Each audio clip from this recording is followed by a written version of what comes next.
Bismillahirrahmanirrahim. Assalamualaikum warahmatullahi wabarakatuh. Alhamdulillahi rabbil alamin.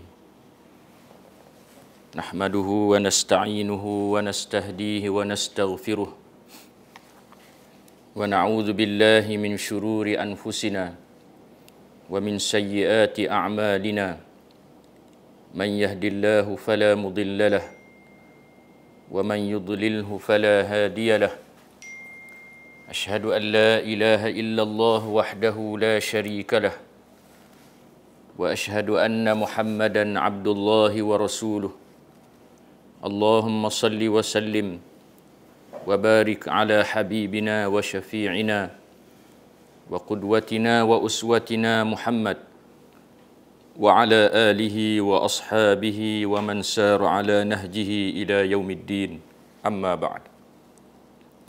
Alhamdulillah, bersyukur kepada Allah Subhanahu wa taala kerana pada pagi Jumaat yang penuh dengan keberkatan ini, kuliah Jumaat daripada Masjid Rusila diteruskan seperti biasa. Walaupun jadual tetapnya ialah kuliah yang disampaikan oleh Ayahanda Tuan Guru Haji Abdul Hadi bin Haji Awang, namun memandangkan kesihatan Tuan Guru yang tidak mengizinkan, maka pada masa dan hari yang penuh dengan keberkatan ini, saya memohon kepada seluruh muslimin dan muslimat yang sedang bersiaran langsung pada pagi yang penuh dengan keberkatan ini untuk terus mendoakan kesihatan Tuan Guru agar diberikan kesihatan oleh Allah Subhanahu wa taala untuk meneruskan perjuangan dan menyampaikan ilmu kepada kita semua umat Islam. Maka untuk mengisi ruang ini, insya-Allah kita akan berkongsi daripada yang pertamanya ialah kitab Riyadhus Salihin dan yang keduanya ialah tafsir pimpinan Ar-Rahman yang telah kita mulakan dahulu. Yang pertama sekali, insya-Allah kita akan membaca dan menghuraikan daripada kitab Riyadhus Salihin yang dikumpulkan oleh Al-Imam An-Nawawi, bermula daripada bab yang pertama, iaitu Babul Ikhlas. Babul Ikhlas, bab ikhlas. Berniat dengan ikhlas bagi semua amalan adalah perkara asas dalam agama Islam. Sama ada perkataan atau perbuatan zahir atau batin. Perkara ini ada diterangkan di dalam Al-Quran. Contohnya, firman Allah Subhanahu wa taala, "Wa ma umiru illa liya'budullaha mukhlishina lahuddin, hunafa'a wa yuqimus salah wa yu'tuz zakah wa dzalika dinul qayyimah." Maksudnya, padahal mereka tidak diperintahkan malaikat supaya menyembah Allah dengan mengikhlaskan ibadah kepadanya, lagi tetap teguh di atas tauhid, dan supaya mereka mendirikan sembahyang serta memberi zakat, dan yang demikian itulah agama yang benar. Surah Al-Bayyinah ayat 5. Firman Allah Subhanahu wa taala di dalam ayat yang lain, "Lan yanalallaha luhumuha wala dima'uha walakin yanaluhu at-taqwa minkum." Daging dan darah binatang korban atau hadiah itu tidak sekali-kali akan sampai kepada Allah, tetapi yang sampai kepadanya ialah amal yang ikhlas yang berdasarkan takwa dari kamu. surah Al-Hajj ayat 37. Dan firman Allah Subhanahu wa taala, "Qul in tukhfu ma fi sudurikum aw tubduhu ya'lamhu Allah." Maksudnya, katakanlah wahai Muhammad, jika kamu sembunyikan apa-apa yang ada dalam dada kamu atau kamu melahirkannya, nescaya Allah mengetahuinya. Surah Ali Imran ayat 29. Al-Imam An-Nawawi meletakkan babul ikhlas, bab yang pertama sekali daripada Riyadhus Salihin ini. Ikhlas maksudnya ialah berniat dengan keikhlasan bagi semua amalan yang dilakukan oleh seseorang. Di sini ulama-ulama menyatakan bahawa amalan-amalan itu terbahagi kepada 3. Yang pertama, amalan dalam hati. Yang kedua, amalan dengan lisan, dengan lidah. Dan yang ketiga ialah amalan dengan anggota tubuh badan. Ikhlas adalah di antara amalan-amalan hati. Setiap seseorang jika sekiranya mahu melakukan sesuatu amalan, tidak kira sama ada amalan itu amalan hati, amalan lisan, berzikir kepada Allah, baca Quran dan seterusnya, dan amalan dengan anggota tubuh badan seperti sembahyang dan berjihad pada jalan Allah Subhanahu wa taala dan lain-lain lagi, kesemuanya itu mestilah dilakukan dengan keikhlasan kepada Allah Subhanahu wa taala. Satu-satu amalan itu dikira ikhlas kepada Allah Subhanahu wa taala, mestilah melaksanakannya dengan 3 asas utama. Yang pertama, ibadah kepada Allah. Dan yang kedua, amalan itu ditujukan hanya kepada Allah Subhanahu wa taala. Dan yang ketiga, melakukan amalan itu kerana diperintah oleh Allah Subhanahu wa taala. Sebagai contoh, bila kita nak mengambil wuduk, maka kita nak pastikan amalan wuduk kita itu ikhlas kepada Allah. Yang pertama sekali, kita mestilah tahu amalan wuduk ini adalah ibadah kepada Allah Subhanahu wa taala. Dan yang kedua, kita ambil wuduk ini kerana Allah Subhanahu wa taala, bukan kerana nak menunjuk kepada manusia. Dan yang ketiga, kita ambil wuduk ini kerana perintah daripada Allah Subhanahu wa taala. Yang disebut di dalam Al-Quran dan diajar secara praktikal oleh Nabi sallallahu alaihi wasallam. Maka begitulah seterusnya semua amalan-amalan yang kita lakukan mestilah ada 3 perkara ini. Kita buat satu amalan itu kerana ibadah kepada Allah. Kita buat satu amalan itu kerana Allah Subhanahu wa taala, bukan kerana orang lain. Dan kita buat satu amalan itu kerana mengikut perintah Allah Subhanahu wa taala. Jadi jika sekiranya ada 3 perkara ini, maka insya-Allah amalan kita itu ikhlas kepada Allah Subhanahu wa taala.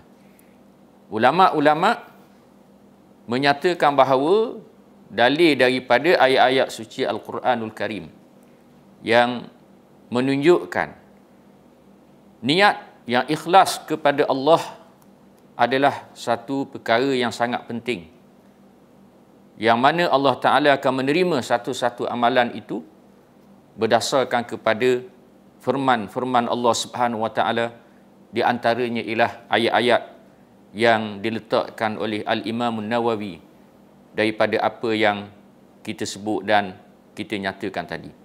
Dalam ayat yang pertama daripada surah Al-Bayyinah ayat 5, Allah Ta'ala menyebut, wa ma umiru illa liya'budullaha mukhlishina lahud-din hunafa.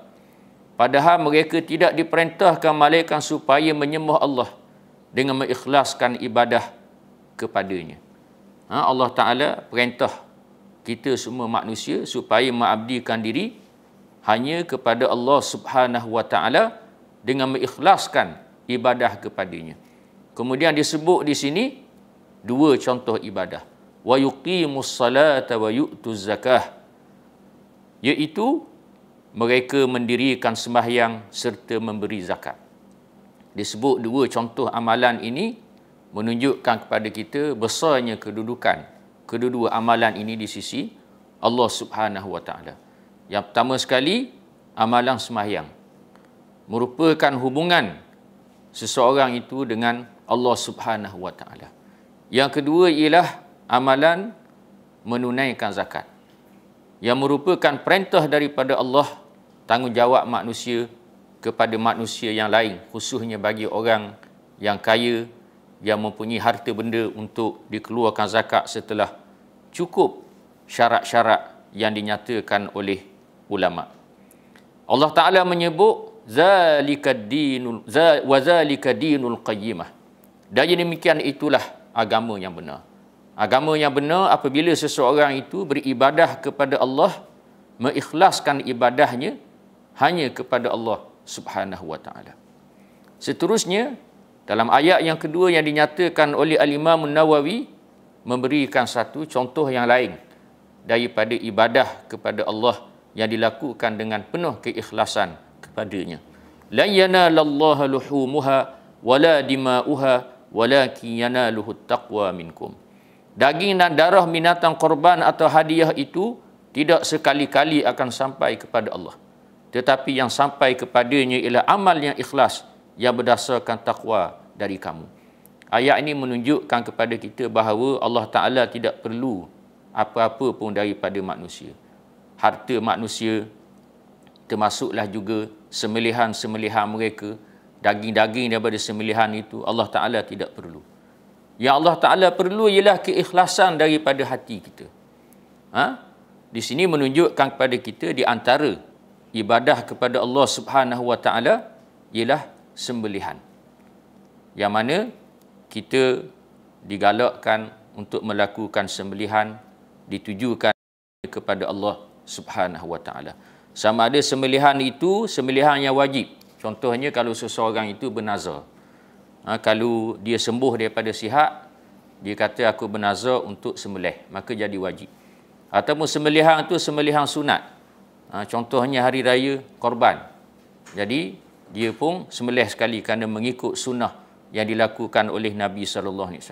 Sama ada yang wajib ataupun sunat, kedua-duanya adalah ibadah kepada Allah yang mesti dilakukan dengan penuh keikhlasan hanya kepada Allah Subhanahu wa taala. Manusia ramai yang syirik kepada Allah. Di antara bentuk-bentuk syirik itu ialah syirik dalam ibadah melakukan korban. Manusia sebagai contoh di zaman Nabi SAW dulu. Orang-orang musyrikin. Mereka bukan sembah berhala sahaja, tapi juga mereka sembelih, mereka tuju kepada berhala. Setuju kepada syaitan iblis. Termasuklah hari ini pun kita tengok masih ada amalan-amalan syirik terhadap Allah Subhanahu wa taala melalui amalan sembelihan ini. Contohnya sembelih ayam tuju kepada syaitan iblis, hak jaga gunung, hak jaga hutan dan seumpamanya. Sembelih lembu, sembelih kuba tuju kepada syaitan iblis, hak jaga laut dan seumpamanya. Ini semua adalah bentuk-bentuk syirik yang masih ada dalam masyarakat manusia pada hari ini. Seterusnya dalam ayat yang ketiga yang dinyatakan oleh Al-Imam Nawawi, qul in tukhfu ma fi sudurikum aw tubduhu ya'lamuhu Allah. Katakanlah wahai Muhammad, jika kamu sembunyikan apa-apa yang ada dalam dada kamu atau kamu melahirkannya, nescaya Allah mengetahuinya. Ayat ini ulama-ulama menyatakan bahawa niat ini adalah amalan hati. Kerana niat pada asalnya dalam hati seseorang. Adapun lafaz niat itu lain. Niat pada asalnya ialah dalam hati. Jadi ayat ni menunjukkan apabila seseorang itu berniat dalam hatinya, ikhlas kepada Allah Subhanahu wa taala, Allah Taala tahu apa yang ada dalam hati kamu dan apa yang kamu dedahkan kepada orang, semuanya diketahui oleh Allah Subhanahu wa taala. Daripada ayat-ayat yang tersebut dapatlah difahami betapa pentingnya niat. Oleh sebab itulah setiap orang dikehendaki berniat dengan tulus ikhlas dalam semua amalannya semata-mata kerana Allah. Hadis yang pertama. Wa an Amiril Mu'minina Abi Hafsin Umar bin Al-Khattab ibn Nufail ibn Abdul Uzza ibn Riyah ibn Abdullah ibn Qurt ibn Razah ibn Adi ibn Ka'ab ibn Lu'ay ibn Ghalib Al-Qurashi Al-Adawi radhiyallahu anhu qala sami'tu Rasulullah sallallahu alaihi wasallam yaqul innamal a'malu binniyat wa innama likulli imri'in ma nawa faman kanat hijratuhu ila Allah wa rasulih fahijratuhu ila Allah wa rasulih wa man kanat hijratuhu lidunya yusibuha aw imra'atin yankihuha fahijratuhu ila ma hajara ilaih muttafaqun alaih. Maksudnya dari Amirul Mukminin Abu Hafs Umar bin Al-Khattab katanya, aku mendengar Rasulullah sallallahu alaihi wasallam bersabda, hanya senyesah segala amalan itu dengan berniat. Dan sesungguhnya setiap orang akan mendapat sesuatu berdasarkan niatnya. Sesiapa yang berhijrah dengan niat kerana Allah dan Rasulnya, maka hijrah itu diterima oleh Allah dan Rasulnya. Dan sesiapa berhijrah kerana dunia yang dicarinya, atau kerana wanita yang akan dikahwininya, maka hijrahnya itu akan menghasilkan sesuatu selaras dengan niat hijrahnya itu. Hadis riwayat Al-Bukhari dan Muslim. Hadis ini hadis yang sangat masyhur yang diriwayatkan daripada Umar bin Al-Khattab radhiyallahu anhu, seorang sahabat yang terkenal, khalifah yang kedua yang semua kita maklum, dan merupakan seorang yang sangat tegas pendiriannya sejak daripada zaman Nabi sallallahu alaihi wasallam. Seorang yang banyak melakukan perubahan-perubahan di zaman pemerintahannya. Selepas wafatnya Nabi sallallahu alaihi wasallam, yang naik jadi khalifah ialah Sayyidina Abu Bakar. Sayyidina Abu Bakar tak merintah lama, hanya 2 tahun 3 bulan sahaja. Walaupun begitu, Sayyidina Abu Bakar telah melakukan satu perkara yang sangat besar, iaitu berjaya menstabilkan kerajaan Islam yang goncang selepas wafatnya Nabi sallallahu alaihi wasallam, apabila banyak kabilah-kabilah Arab yang murtad, sama ada mengikut nabi-nabi palsu ataupun mereka tidak melaksanakan tuntutan mereka sebagai rakyat negara Islam.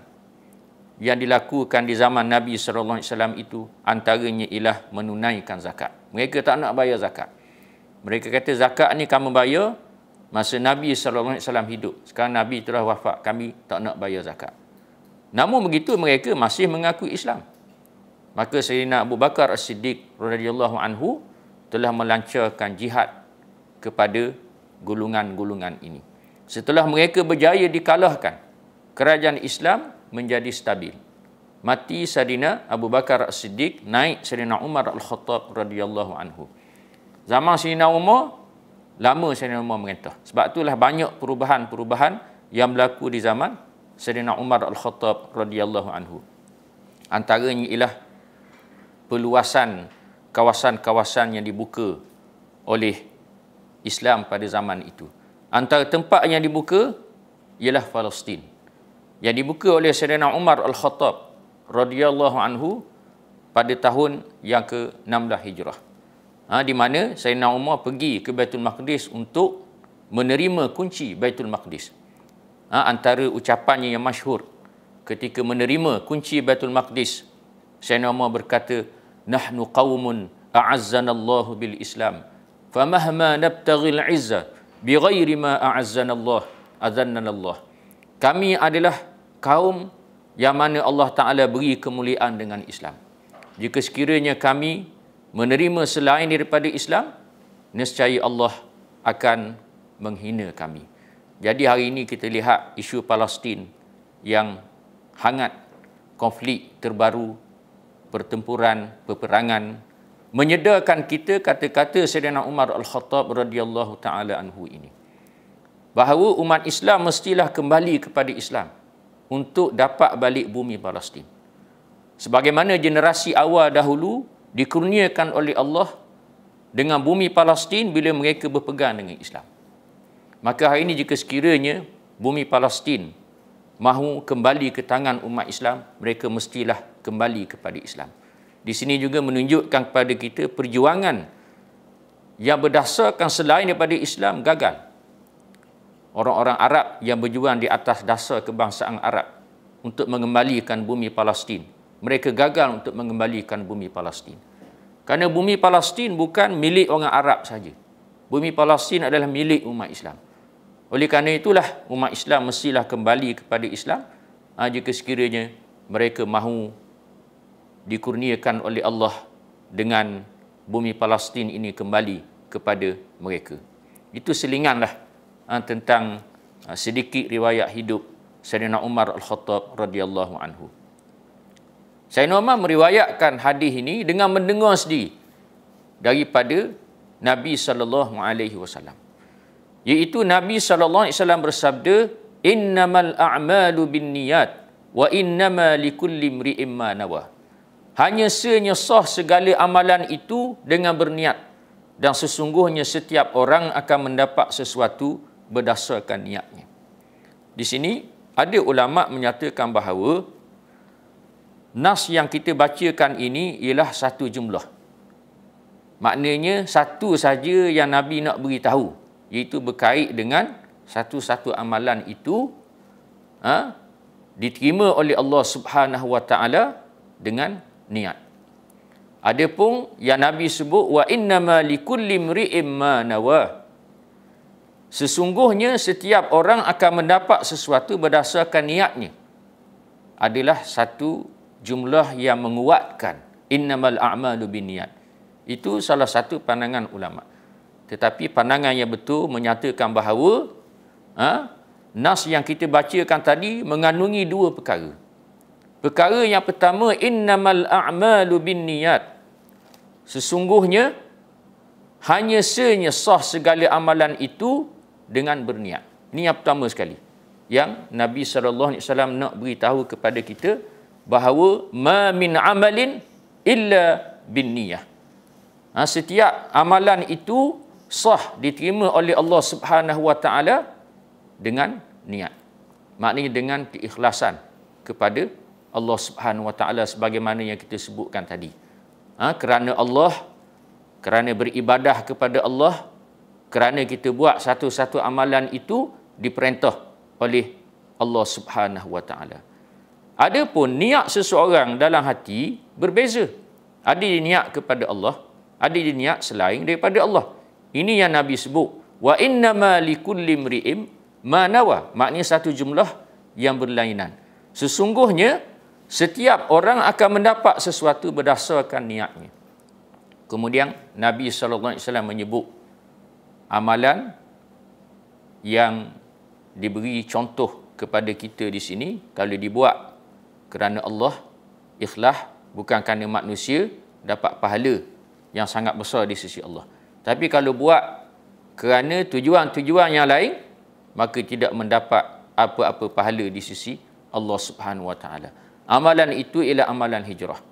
Faman kanat hijratuhu ila Allah wa rasulih, fa hijratuhu ila Allah wa rasulih. Wa man kanat hijratuhu lidunya yusibuha aw imra'atin yankihuha, fa hijratuhu ila ma hajara ilaihi. Maksudnya, sesiapa yang berhijrah dengan niat kerana Allah dan Rasulnya, maka hijrah itu diterima oleh Allah dan Rasulnya.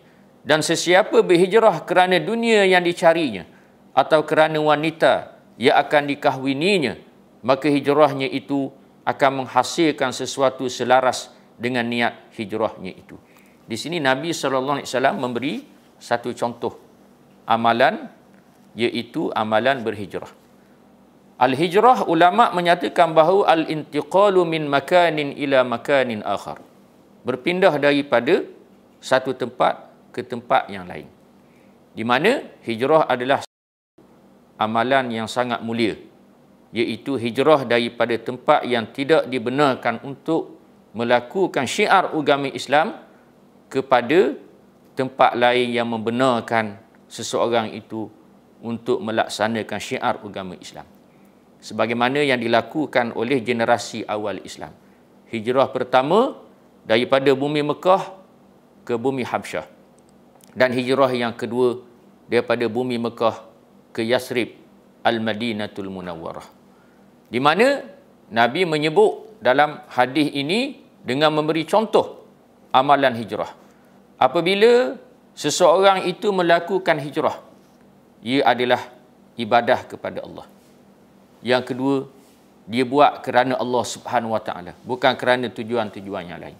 Yang ketiga, kerana ia diperintah oleh Allah dan diperintah oleh Rasulullah sallallahu alaihi wasallam.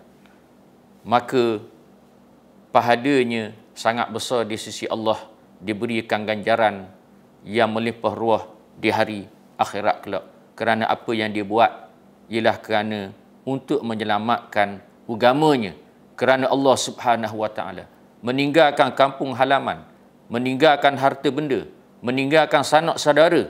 Bukan mudah kalau kita fikir secara logik bagaimana generasi awal Islam dulu, para sahabat radhiyallahu anhum, mereka sanggup tinggal bumi Mekah, tempat mereka lahir di situ, harta benda mereka ada di situ, anak beranak mereka ada di situ. Mereka tinggal bumi Mekah kerana Allah perintah, kerana Rasulullah sallallahu alaihi wasallam perintah. Sebab itulah pahala mereka sangat besar di sisi Allah dan jasa mereka sangat besar di sisi Allah. Tidak sama dengan para sahabat yang datang selepas daripada mereka, kerana mereka adalah golongan yang sangat mulia, sangat besar kedudukannya di sisi Allah dan sisi Rasulullah sallallahu alaihi wasallam, sehingga mereka dipuji oleh Allah di dalam Al-Quran dan dipuji oleh Nabi sallallahu alaihi wasallam di dalam ayat-ayat yang banyak. Kemudian Nabi sallallahu alaihi wasallam memberi contoh orang yang berhijrah kerana niat selain daripada Allah. Wa man kanat hijratuhu lidunya yusibuha aw imra'atin yankihuha fahijratuhu ila ma hajara ilaihi. Dan sesiapa berhijrah kerana dunia yang dicarinya atau kerana wanita yang akan dikahwininya, maka hijrahnya itu akan menghasilkan sesuatu selaras dengan niat hijrahnya itu. Bila kita belajar ilmu hadis, antara apa yang dinyatakan oleh ulama ialah sebab-sebab wurud hadis. Kalau kita belajar ulumul Quran, antara apa yang dinyatakan oleh ulama ialah sebab-sebab nuzulu al-ayat awis suar. Sebab-sebab diturunkan ayat-ayat dan surah-surah di dalam Al-Quran. Ada di sana sebab-sebab yang tertentu. Ada hadis pun begitu juga. Ada hadis Nabi sebut, ada sebab wurudnya. Ulama-ulama menyatakan bahawa antara sebab wurud hadis yang kita bacakan ini, apabila terdapat seorang sahabat yang berhijrah kerana dia nak kahwini seorang wanita yang dia cintainya. Jadi Nabi beri contoh, kalau orang tu hijrah kerana Allah dan Rasulnya, dia boleh pahala di sisi Allah. Tapi kalau orang tu hijrah kerana tujuan dan sebab lain, antaranya kerana perempuan yang hendak dikahwininya, maka hijrahnya itu berdasarkan apa yang dia niat. Hijrah, sebagaimana yang kita sebutkan tadi, adalah satu amalan yang sangat mulia di sisi Allah Subhanahu Wa Taala.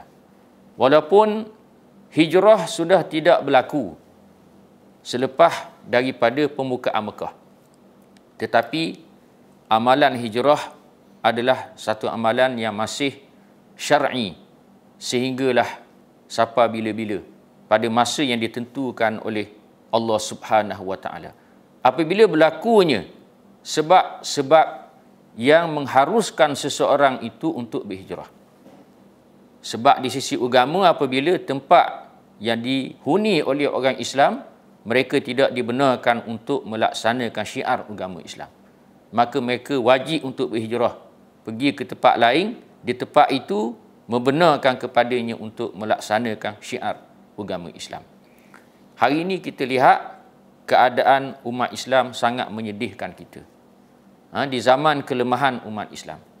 Bukan sahaja terdapat negara-negara kafir yang tidak membenarkan orang Islam untuk melaksanakan syiar agama Islam, bahkan terdapat di sana negara-negara yang dahulunya diperintah oleh orang Islam. Tetapi kerana kelemahan mereka dan juga perancangan musuh-musuh Islam menyebabkan negara-negara tersebut menzalimi orang-orang Islam yang menghuni di tempatnya. Sebagai contoh, ketika zaman Soviet Union dulu yang memerintah dengan fahaman komunisme yang memerangi agama. Mereka menakluk dan menjajah bumi umat Islam di sebelah Asia Tengah. Di situ bumi umat Islam, majoriti rakyatnya adalah umat Islam. Lalu mereka meletak pemimpin-pemimpin yang telah dimurtadkan oleh mereka tinggal agama Islam, dan mereka memaksa orang Islam di situ untuk meninggalkan agama Islam. Ada yang berhijrah, ada yang kekal. Mereka diuji dengan begitu dahsyat, ada yang dibunuh, dipenjara, diseksa, dipaksa supaya meninggalkan ajaran Islam. Time bulan puasa sebagai contoh, dipaksa supaya tidak berpuasa, dipaksa untuk meminum arak, masjid-masjid diubah menjadi kelab-kelab malam, kandang-kandang khizir dan seumpamanya. Dan di sana terdapat juga perbahasan di kalangan ulama berkait dengan amalan hijrah ini, iaitu hijrah orang Islam ke negara bukan Islam. Kita lihat pada hari ini terdapat orang Islam yang berhijrah pergi duduk ke negara bukan Islam. Ulama-ulama menyatakan bahawa pada asalnya tidak boleh orang Islam pergi berhijrah ke negara bukan Islam. Kalau tempat yang dia huni tidak dibenarkan kepadanya untuk melakukan syiar Islam, maka dia mestilah berhijrah pergi ke negara Islam, bukan berhijrah pergi ke negara bukan Islam. Namun begitu, ulama-ulama menyatakan bahawa ia diizinkan jika sekiranya ada sebab-sebab yang tertentu. Dan dia mestilah bersifat sementara, bukan terus kekal di negara bukan Islam. Kerana kalau dia kekal duduk di negara bukan Islam, dia rasa selesa, maka ia akan memberi fitnah yang sangat besar. Khususnya fitnah dari sudut agama. Kerana duduk di negara bukan Islam yang tidak berpegang dengan ajaran Islam, maka fitnah dari sudut agama sangat tinggi, sangat berisiko, khususnya kepada anak-anak zuriat selepas daripada itu. Hari ini kita lihat di negara-negara barat sebagai contoh, ramai masyarakat Islam di sana. Masyarakat barat kebanyakannya adalah etis. Mereka tidak berpegang dengan agama, menganggap agama ini adalah karut. Jadi jika sekiranya orang Islam tidak berhati-hati, maka ia akan memberi fitnah yang sangat besar kepada agama Islam itu sendiri.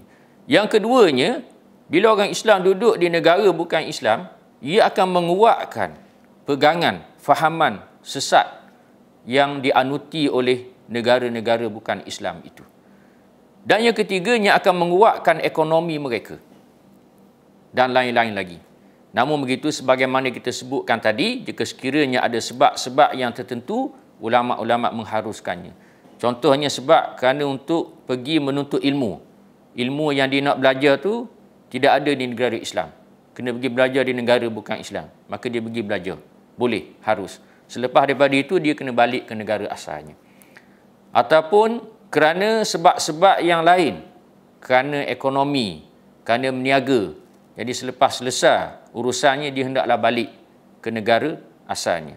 Ataupun kerana dia tidak boleh tinggal urusan-urusannya di negara bukan Islam. Kerana kaitannya dengan sebab-sebab yang tertentu dan seumpamanya, maka dia mestilah menjaga agamanya. Tidak dapat tidak, dia mestilah menjaga agamanya. Dia kena pastikan dirinya terpelihara, zuriatnya terpelihara, hantar pendidikan yang diajar dengan pendidikan Islam. Dalam masa yang sama, dia mestilah melakukan usaha-usaha dakwah kepada orang bukan Islam supaya sampai mesej Islam. Ini sangat penting. Kalau kita lihat bagaimana golongan awal Islam dahulu, mereka berhijrah ke negara bukan Islam, tujuan utamanya kerana untuk menyampaikan agama Islam, bukan kerana untuk meniaga. Islam sampai di Kepulauan Melayu, tempat kita tinggal pada hari ini. Kalau ikut ahli sejarah, daripada peniaga-peniaga. Mereka datang berniaga bukan tujuan utama. Tujuan utama mereka ialah untuk berdakwah. Perniagaan ni untuk sara hidup mereka saja. Jadi kita boleh ambil contoh di sini, jika sekiranya kerana terpaksa orang Islam kena duduk di negara bukan Islam, maka kena letak tujuan utamanya ialah untuk menyampaikan ajaran Islam kepada masyarakat bukan Islam. Itu sangat penting supaya agama kita terpelihara dalam keadaan kita duduk dalam masyarakat bukan Islam. Hadis yang kita bacakan ini memberi beberapa pengajaran. Yang pertama, setiap amalan bergantung kepada niat. Sebagaimana yang kita sebutkan tadi. Yang kedua, sesuatu amalan yang dilakukan dengan sempurna kerana Allah akan mendapat ganjaran di akhirat kelak. Sebaliknya, sebaran amalan yang dibuat untuk mendapatkan sesuatu yang bersifat keduniaan semata-mata tidak akan diberi ganjaran oleh Allah Subhanahu wa taala. Yang ketiga, niat hanya dikehendaki bagi amalan kebajikan sahaja. Yang keempat, niat merupakan rukun pertama bagi setiap ibadah dan merupakan batas untuk membezakan di antara amalan biasa, adat dengan ibadah. Jadi di antara pengajaran daripada niat ini, bila kita niat beribadah kepada Allah Subhanahu wa taala, maka dia membezakan di antara adat dengan ibadah itu sendiri. Contohnya, kalau orang tu dia berpuasa, dia tengok orang puasa, dia pun puasa. Dia kata, aku puasa ni kerana mogok lapar, ikut cara orang putih. Jadi tak boleh pahala. Kerana apa yang dia lakukan itu bukan kerana Allah, bukan perintah agama. Walaupun pada zahirnya nampak sama. Dia tak makan, tak minum. Sama seperti orang Islam berpuasa, tapi tak boleh pahala. Jadi ini pentingnya niat. Dia membezakan di antara ibadah kepada Allah dengan adat ataupun amalan biasa yang dilakukan oleh manusia ataupun masyarakat pada hari ini. Wallahu a'lamu bis-shawab.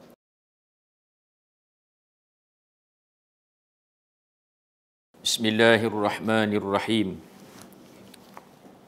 Kita sambung ayat-ayat yang telah kita mulakan dahulu daripada surah Al-Baqarah, bermula dari ayat 21. Ya ayyuhan nasu u'budu rabbakumul ladzi khalaqakum walladzina min qablikum la'allakum tattaqun. Alladzi ja'ala lakumul arda firasyan was samaa'a binaa'a wa anzala minas samaa'i maa'an fa akhraja bihi minas thamarati rizqan lakum.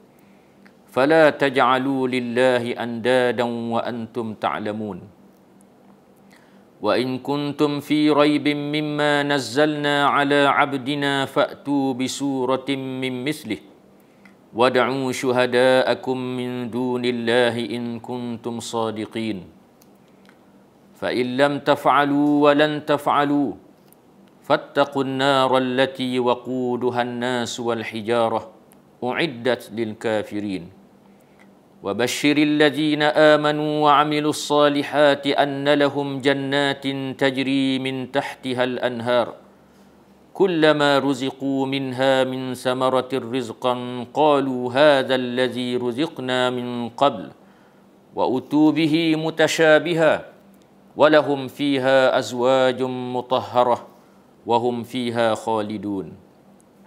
Maksudnya, wahai sekalian manusia, beribadatlah kepada Tuhan kamu yang telah menciptakan kamu dan orang-orang yang terdahulu daripada kamu, supaya kamu menjadi orang-orang yang bertakwa.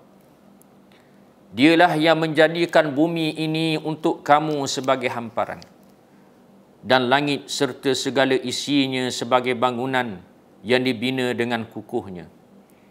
Dan diturunkannya air hujan dari langit, lalu dikeluarkannya dengan air itu berjenis-jenis buah-buahan yang menjadi rezeki bagi kamu. Maka janganlah kamu mengadakan bagi Allah sebarang sekutu, padahal kamu semua mengetahui bahawa Allah ialah Tuhan yang Maha Esa.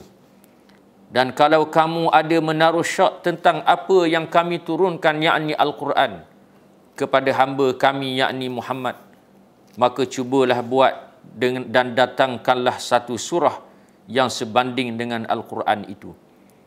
dan panggillah orang-orang yang kamu percaya boleh menolong kamu selain dari Allah, jika betul kamu orang-orang yang benar. Maka kalau kamu tidak dapat membuatnya, dan sudah tentu kamu tidak akan dapat membuatnya, maka peliharalah diri kamu dari api neraka yang bahan-bahan bakarannya manusia dan batu-batu berhala, iaitu neraka yang disediakan untuk orang-orang kafir. Dan berilah khabar gembira kepada orang-orang yang beriman dan beramal soleh. Sesungguhnya mereka beroleh syurga yang mengalir di bawahnya beberapa sungai. Tiap-tiap kali mereka diberikan satu pemberian dari sejenis buah-buahan syurga itu, mereka berkata, inilah yang telah diberikan kepada kami dahulu. Dan mereka diberikan rezeki itu yang sama rupanya, tetapi berlainan hakikatnya. Dan disediakan untuk mereka dalam syurga itu pasangan-pasangan, isteri-isteri yang sentiasa bersih suci, sedang mereka pula kekal di dalamnya selama-lamanya. Ayat-ayat yang kita bacakan ini adalah sambungan daripada ayat-ayat yang dibacakan sebelum daripada ini. Setelah Allah Ta'ala menyebut di dalam ayat-ayat sebelumnya berkait dengan 3 golongan manusia yang akan ada di sepanjang zaman.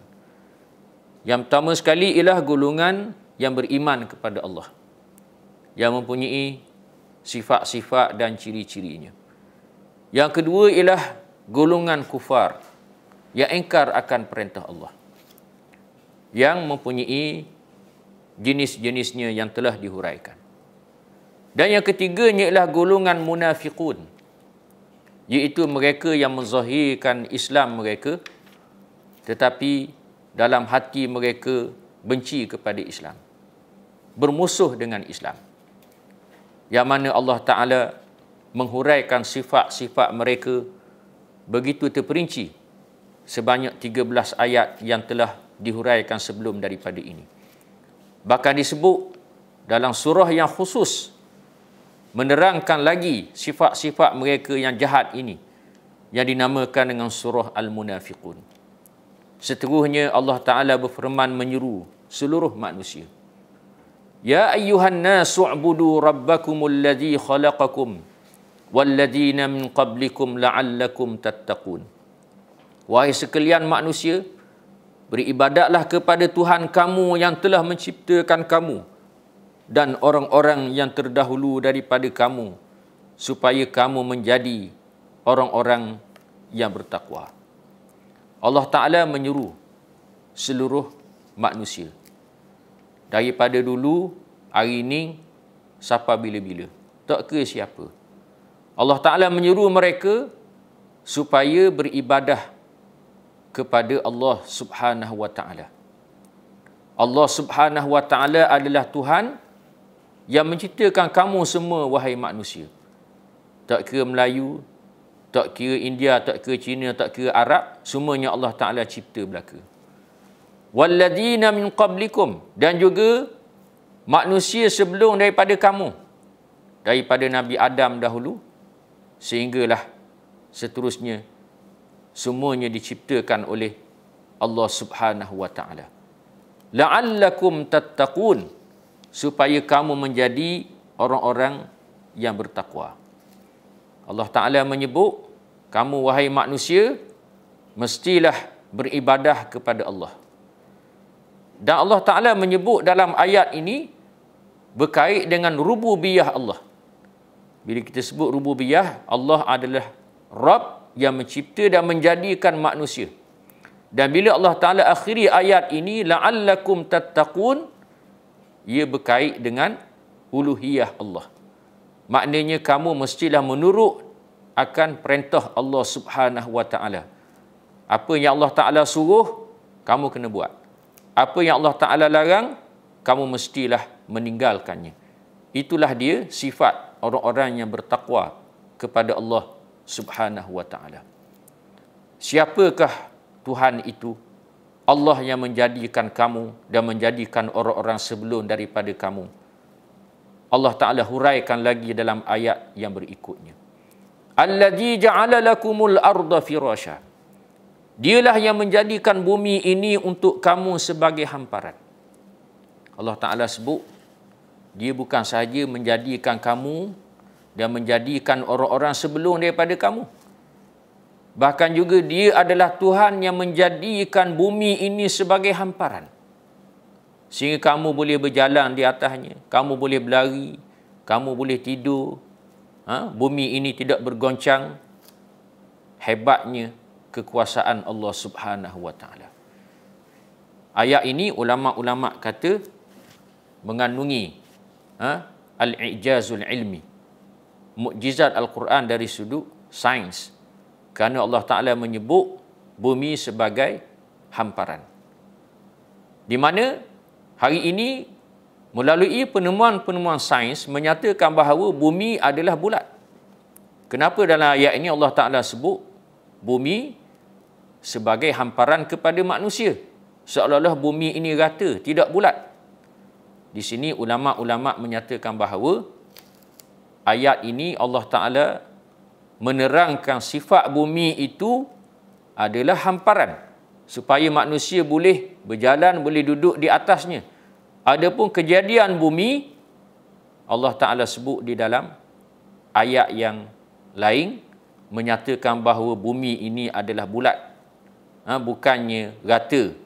Disebut secara tidak langsung, di antaranya ialah firman Allah, yulijul laila fin nahar wa yulijul nahara fil lail.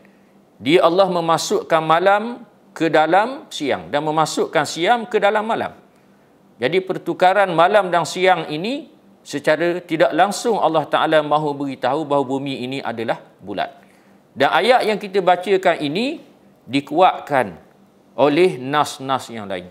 Di antaranya ialah sabda Nabi SAW dalam satu hadis yang diriwayatkan oleh Al-Imam Tirmizi, menyatakan permulaan kejadian bumi. Bagaimana Allah Ta'ala mula-mula menjadikan bumi ini keluarnya laha-laha, lalu ia menjadi hamparan. Jadi ayat ini tidak bercanggah dengan ayat-ayat yang lain. Sebab itulah ayat-ayat suci Al-Quran ni kita tak boleh baca satu saja. Kita kena baca keseluruhan dan kita kena lihat kaitan di antara satu sama lain, dan juga kita kena baca hadis-hadis Nabi SAW yang menghuraikan ayat-ayat Al-Quran itu sendiri. Wa anzala minas samaa'i maa'a was samaa'a binaa'a, dan langit serta segala isinya sebagai bangunan yang dibina dengan kukuhnya. Allah Ta'ala sebut lagi bagaimana Allah Ta'ala menjadikan langit sebagai bangunan yang dibina dengan kukuhnya. Langit yang tidak ada tiang, tapi tidak jatuh atas kepala manusia. Ini hebatnya Allah Subhanahu wa Ta'ala. Hari ini kita lihat bagaimana saintis-saintis yang mengkaji tentang angkasa lepas, mereka terpegun melihat kejadian langit dan segala isinya. Itu baru langit dunia. Mereka ambil teropong-teropong yang begitu besar, sebesar menara masjid. Mereka suluh ke angkasa lepas. Lalu mereka sebut dalam kajian-kajian mereka, mereka kata kami dapati bintang-bintang dan cakrawala-cakrawala di langit lebih banyak daripada pasir-pasir di gurun dan pasir-pasir di pantai. Sedangkan ada di antara bintang-bintang dan cakrawala itu berpuluh, dah bahkan beratus kali ganda lebih besar daripada bumi ini. Menunjukkan kepada kita betapa besarnya langit yang ada di atas kepala kita. Itu baru satu langit. Sedangkan Allah Ta'ala sebut di sana ada 7 petala langit. Menunjukkan kepada kita betapa besarnya kekuasaan dan kehebatan Allah Subhanahu wa Ta'ala yang menciptakan alam semesta ini. Wa anzala minas samaa'i maa'a fa akhraja bihi minas samarati rizqan lakum. Lalu dikeluarkannya dengan air itu dan diturunkannya air hujan dari langit. Lalu dikeluarkannya dengan air itu berjenis-jenis buah-buahan yang menjadi rezeki bagi kamu. Allah Ta'ala sebut lagi di antara kekuasaannya ialah Allah Ta'ala menurunkan air daripada langit. Air hujan air embun, air salji. Yang paling jelasnya ialah air hujan. Air hujan yang jatuh ke bumi kering kontang, lalu mengeluarkan tumbuh-tumbuhan. Ada yang besar, ada yang kecil. Ada yang mana manusia boleh ambil manfaat daripada batangnya. Ditebang, lalu mereka boleh buat rumah, buat kapal, buat buk, buat kakah-kakah dan lain-lain lagi. Ada di antaranya manusia boleh ambil manfaat untuk buat obat. Ada manusia boleh ambil manfaat untuk mereka makan buah-buahan tersebut yang mengeluarkan macam-macam warna, macam-macam rasa. Daripada air hujan yang sama yang turun daripada langit. Di sini menunjukkan betapa besarnya kekuasaan dan kehebatan Allah Subhanahu wa taala.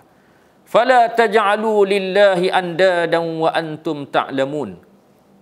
Maka janganlah kamu mengadakan bagi Allah sebarang sekutu, padahal kamu semua mengetahui bahawa Allah ialah Tuhan yang Maha Esa. Bila kamu semua tahu, wahai manusia, bahawa Allah yang menjadikan kamu, yang menjadikan orang-orang sebelum daripada kamu, Dia Allah yang menjadikan bumi kepada kamu sebagai hamparan, langit kepada kamu sebagai binaan, dan Dia Allah yang memberikan rezeki kepada kamu daripada air yang turun daripada langit, yang mengeluarkan buah-buahan, tumbuh-tumbuhan yang kamu boleh makan dan menjadi rezeki kepada kamu di atas dunia ini. Jika sekiranya kamu semua tahu itu semua, jangan sekali-kali kamu jadikan bagi Allah sekutu. Kerana manusia degil. Walaupun Allah Ta'ala beri akal fikiran, mereka boleh fikir, apa yang mereka lihat di keliling mereka, alam semesta ini membuktikan di sana adanya Allah, Tuhan yang menjadikan alam semesta ini, yang wajib kepada mereka untuk mengabdikan diri kepadanya. Tetapi mereka menyekutukan Allah dengan sesuatu yang lain. Mereka pergi sembah syaitan iblis. Mereka pergi sembah makhluk-makhluk. Mereka engkar akan perintah Allah. Wa antum ta'lamun. Padahal kamu semua mengetahui bahawa Allah ialah Tuhan yang Maha Esa. Lalu Allah Subhanahu wa taala menyebut lagi dalam ayat yang berikutnya untuk mencabar manusia. Benarnya Nabi Muhammad adalah Nabi yang diutuskan oleh Allah, dan benarnya Al-Quran yang dibawa oleh Nabi Muhammad sallallahu alaihi wasallam, kitab yang diturunkan oleh Allah ke atas baginda. Wa in kuntum fi raibin mimma nazzalna ala abdina fa'tu bi suratin min mislih wad'u syuhada'akum min dunillahi in kuntum shadiqin. Dan kalau kamu ada menaruh syak tentang apa yang kamu turunkan, yakni Al-Quran, apa yang kami turunkan, yakni Al-Quran, kepada hamba kami Muhammad, maka cubalah buat dan datangkanlah satu surah yang sebanding dengan Al-Quran itu, dan panggillah orang-orang yang kamu percaya boleh menolong kamu selain dari Allah, jika betul kamu orang-orang yang benar. Setiap Nabi Allah Ta'ala beri mukjizat. Dan mukjizat yang Allah Ta'ala beri kepada setiap Nabi sesuai dengan kaumnya. Mukjizat Nabi Saleh, Allah Ta'ala beri unta keluar daripada batu yang besar. Unta yang tidak pernah dilihat oleh manusia pada ketika itu. Sebesar unta yang keluar daripada batu yang pejal. Kerana kaum Nabi Saleh, mereka bermegah dengan bangunan-bangunan yang besar, yang hebat, yang mereka pahat daripada bukit-bukit yang pejal, yang keras. Tiba-tiba bila mereka cabar Nabi Saleh, sila bawa bukti kamu ni adalah Nabi yang benar, lalu terbelah bukit, keluar unta yang begitu besar, sesuai dengan kaumnya yang bermegah dengan bangunan yang hebat, dipahat daripada batu yang keras, bukit yang pejal. Begitu juga mukjizat Nabi Musa alaihissalam, sesuai dengan kaumnya yang bermegah dengan ilmu sihir. Bila Fir'aun mengaku dia adalah Tuhan, untuk menguatkan dakwaan dia adalah Tuhan, diupah oleh ahli sihir untuk mengaburkan mata manusia pada ketika itu. Allah Ta'ala beri mukjizat kepada Nabi Musa sesuai dengan manusia pada ketika itu. Tukar berubah jadi ular, dan mukjizat-mukjizat yang lain. mukjizat Nabi Muhammad sallallahu alaihi wasallam sesuai dengan sifat Nabi Muhammad, nabi yang terakhir, nabi akhir zaman, bukan sahaja untuk manusia di zaman Nabi sallallahu alaihi wasallam, bahkan manusia di sepanjang zaman, termasuklah di zaman kita. Ulama-ulama menyatakan bahawa mukjizat Al-Quran sekurang-kurangnya ada 3 sudut. Yang pertama, al-i'jazul bayani. Al-i'jazul bayani, mukjizat Al-Quran dari sudut keterangan. Keterangannya dalam bahasa Arab, lafaz-lafaz yang digunakan, susunan ayatnya yang tidak boleh ditandingi oleh orang-orang Arab yang hebat dengan bahasa Arab, sehingga mereka berbangga dengan bahasa Arab. Mereka buat pertandingan tiap-tiap tempoh yang tertentu, syair yang terbaik akan digantung di pintu Kaabah sebagai satu penghormatan. Jadi bila Nabi Muhammad sallallahu alaihi wasallam baca ayat-ayat Quran kepada mereka, mereka tahu Nabi Muhammad ni tak erti membaca, tak erti menulis, seorang ummi. Tiba-tiba mereka dengar ayat-ayat yang dibaca oleh Nabi Muhammad ni lebih hebat daripada syair-syair yang mereka cipta. Dengan akal yang Allah Ta'ala kurniakan kepada mereka, mereka tahu ni bukan syair Nabi Muhammad reka. Tidak. Ini daripada Allah. Yang kedua ialah al-i'jazul ilmi. I'jaz dari sudut sains dan teknologi. Kerana Allah Ta'ala tahu manusia selepas daripada zaman Nabi Muhammad sallallahu alaihi wasallam, mereka akan bertuhankan kepada sains dan teknologi, iaitu zaman kita pada hari ini. Maka Allah Ta'ala berikan mukjizat Al-Quran dari sudut sains dan teknologi. Bila Quran mendahului penemuan-penemuan sains dan teknologi pada hari ini, sains berkait dengan kejadian manusia, sains berkait dengan kejadian laut, sains berkait dengan kejadian bumi, sains berkait dengan kejadian angkasa lepas, dan lain-lain lagi. Allah Ta'ala menjadikan Al-Quran sebagai hujah kepada manusia yang bertuhan kepada sains dan teknologi. Bila mana mereka dapati bahawa apa yang disebut dan didedahkan di dalam Al-Quran mendahului penemuan-penemuan hasil daripada kajian-kajian mereka. Padahal Nabi Muhammad SAW bukan tahu pun ilmu-ilmu sains ini. Alat-alat yang canggih yang ada pada hari ini tidak ada pun pada zaman Nabi SAW dahulu. Bagaimana Nabi Muhammad boleh sebut dan nyatakan tentang hakikat-hakikat ini? Berkait dengan kejadian manusia sebagai contoh. Janin dalam rahim ibu melalui marhalah-marhalahnya. Sehingga tamadun barat yang maju pada hari ini, pada 200 tahun lepas, mereka masih lagi menganggap janin manusia tercipta dan terbentuk daripada darah hik wanita. Bila majunya sains dan teknologi, baru mereka tahu bagaimana marhalah-marhalah kejadian janin manusia dalam rahim ibu. Daripada maninya bercampur, bertukar menjadi segumpal darah, bertukar menjadi segumpal daging, tumbuhnya tulang-tulang dan tumbuhnya daging-daging pada tulang-tulang tersebut. Semuanya ini dinyatakan oleh Al-Quran dengan terperinci. Kalulah mereka betul-betul berakal, mereka akan menjadi orang Islam. Kerana mereka tahu Quran ini daripada Allah. Quran ini bukan Nabi Muhammad reka. Quran ini adalah daripada Allah yang menjadikan manusia. Oleh kerana itulah Allah Ta'ala mencerita dan mendedahkan hakikat kejadian manusia dengan begitu terperinci. Dengan begitu halus susunannya yang menjadi kebanggaan manusia yang bertuhankan kepada sains dan teknologi pada hari ini. Itu satu contoh. Dan di sana banyak lagi contoh-contoh yang lain. Yang ketiganya adalah al-i'jazul adadi. I'jaz dari sudut angka. Hari ini sudah ada kajian-kajian daripada ulama-ulama yang menyebut di antara mukjizat Al-Quran ialah dari sudut angka. Kerana zaman kita sekarang ini juga manusia berimankan kepada angka. Berdasarkan kepada kiraan, mengikut komputer, mengikut alat-alat yang canggih pada hari ini, Quran mendahuluinya. Menunjukkan bahawa Quran ini benar daripada Allah Subhanahu Wa Taala. Sebab itulah Allah Taala cabar manusia. Kalau kamu merasa syok, merasa ragu, Quran yang kami turunkan kepada hamba kami Nabi Muhammad sallallahu alaihi wasallam ini, maka sila bawa satu surah sepertinya. Sila bawa satu surah sepertinya dan panggillah penolong-penolong kamu selain daripada Allah. Jika sekiranya kamu adalah orang-orang yang benar dalam dakwaan kamu. Allah Ta'ala menyebut dalam ayat yang berikutnya, فَإِنْ لَمْ تَفْعَلُوا وَلَنْ تَفْعَلُوا فَاتَّقُوا النَّارَ الَّتِي وَقُودُهَا النَّاسُ وَالْحِجَارَةُ أُعِدَّتْ لِلْكَافِرِينَ. Maka kalau kamu tidak dapat membuatnya, dan sudah tentu kamu tidak akan dapat membuatnya, maka peliharalah diri kamu dari api neraka yang bahan-bahan bakarannya manusia dan batu-batu berhala, iaitu neraka yang disediakan untuk orang-orang kafir. Allah Ta'ala kata kalau kamu tak boleh buat, dan kamu mesti tak boleh buat. Kerana kamu manusia. Kamu lemah. Quran ni betul daripada Allah.